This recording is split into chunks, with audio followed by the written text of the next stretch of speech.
Jane Coffey, Head of Equities at Royal London Asset Management. Yes, challenges for Xstrata. Why do you hold them first? What is it about this company that you think hate value?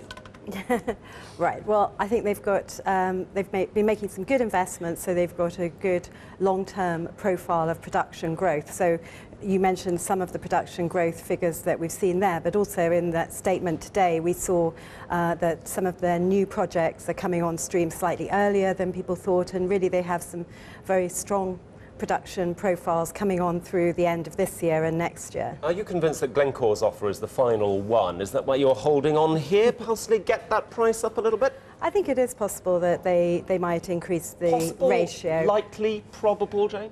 Probable, but not by a huge amount. So I'm not expecting that ratio to go up a long way.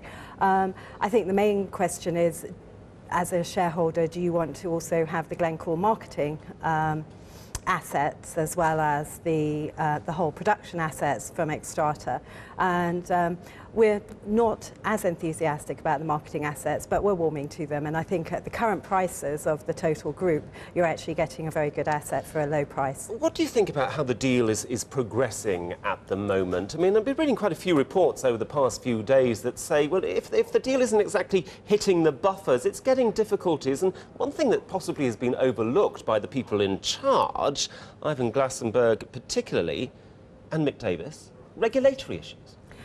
Yes, I think initially regulatory issues were put to the side because they have always been looked at as a combined group, given that Glencore already held 34% of Xstrata. So their belief was that having already been looked at as a combined group, this wouldn't be a big problem. However, lots of the authorities have now said that they are going to look into it, and they will have some decent market shares in some of their minerals.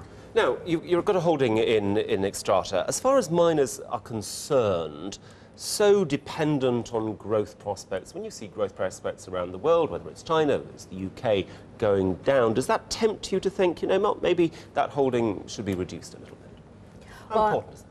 I think, I mean, it is very important, but I think the other thing that's important is that production volumes generally have been quite weak across the mining sector, and so miners are beginning to find it hard to get that production grade up.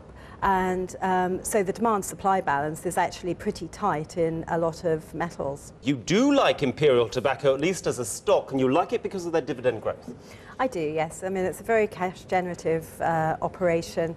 As you saw from those results, despite the fact that volumes were down, pricing was up and cash flows were very strong, and the dividend, therefore, has been increased by 13% this time. Now, when you heard those Lloyd's results this morning, which were much better than expected, you said to me in the break, oh, it's a shame I don't own those. You only own them in trackers. How surprised are you by this? A blip, or maybe is this a turnaround story here?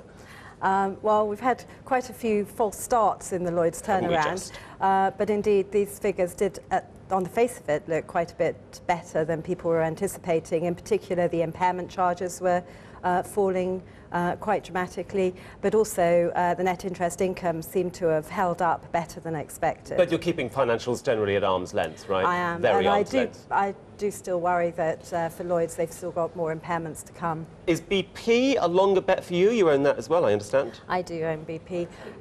There, I think the company is really very cheaply priced because, of course, of the overhang of the all the problems with Macondo. We are expecting this week, actually, one of the judges in the States to say whether they're going to go to trial or not, or whether they have managed to get a settlement with the DOJ ahead of that time. I think once that is out of the way, the market will be able to look at BP a bit more objectively. They can quantify and put Macondo behind them. And we're getting Reckitt Benckiser out at lunchtime today. Quite a defensive stock, many people think. Is that how you see it? Volumes are going to be key here for that. Yes, I think so. I mean, quite a few of their areas have been under pressure. The volumes for Reckitt's have always been good because they've been innovative, but they're now in a much tougher marketplace. So we're kind of looking for around 4% organic volume growth, and that'll be pretty key as to whether they've managed to keep that momentum going. We shall see what happens. Jane Coffey, a little canter through your stock picks, Head of Equities at Royal London Asset Management. We're also grateful to you. Thank you very much.